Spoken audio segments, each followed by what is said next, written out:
اعوذ باللہ من الشیطان الرجیم، بسم اللہ الرحمن الرحیم۔ میں اللہ کے نام سے شروع کرتی ہوں جو بڑا مہربان اور نہایت رحم والا ہے۔ ان لوگوں کے لیے ان کا حساب قریب آ گیا ہے اور یہ غفلت میں پڑے منہ موڑ رہے ہیں۔ ان کے پاس جو ہی نصیحت ان کے رب کی طرف سے آتی ہے تو یہ اس کو اس طرح سنتے ہیں کہ ہنسی کرتے ہیں۔ ان کے دل متوجہ نہیں ہوتے اور چپکے سرگوشیاں کیے ان ظالموں نے کہ یہ نبی تم جیسا ہی ایک آدمی ہے، تو کیا تم پھر بھی جادو کی باتیں سننے کو جاتے ہو حالانکہ تم جانتے ہو۔ نبی نے کہا، میرا رب ہر بات جانتا ہے، کہاں وہ بات آسمان میں ہو اور کہاں زمین میں، وہ خوب سننے والا اور خوب جاننے والا ہے۔ بلکہ کافروں نے کہا کہ یہ قرآن پریشان خیالات ہے، بلکہ نبی نے اپنے طرف سے بنا لیا ہے، بلکہ وہ تو ایک شر ہے۔ تو ان کو چاہیے کہ کوئی نشانی لائے جیسا کہ پہلے رسول لا چکے ہیں۔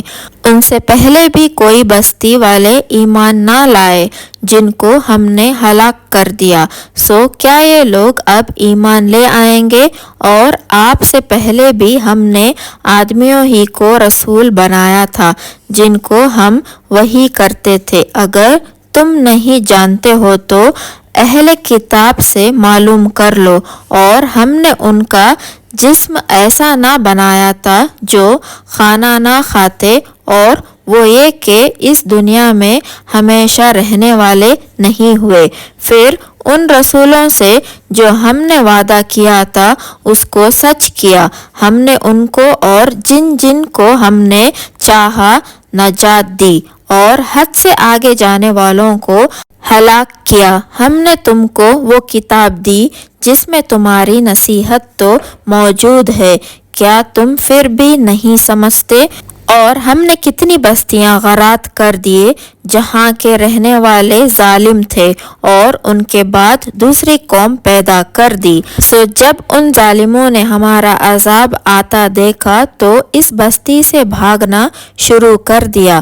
مت بھاگو سامان عیش کی طرف اور اپنے گھروں کے طرف لوٹ جاؤ، شاید تم سے کوئی سوال کرے۔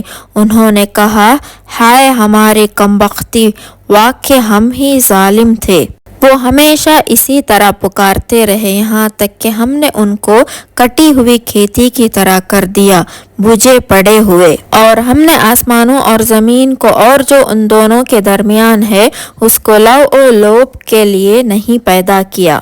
اگر ہم چاہتے کہ مشغلہ بنانے تو ہم اپنے پاس سے کسی چیز کو مشغلہ بنا لیتے، بلکہ ہم تو سچ کو جھوٹ پر پھینک مارتے ہیں تو وہ جھوٹ کا اثر توڑ دیتا ہے، اور جھوٹ اس وقت چلا جاتا ہے اور تمہارے لیے اس بات پر سے بربادی ہوتی ہے جو تم گاڑتے ہو۔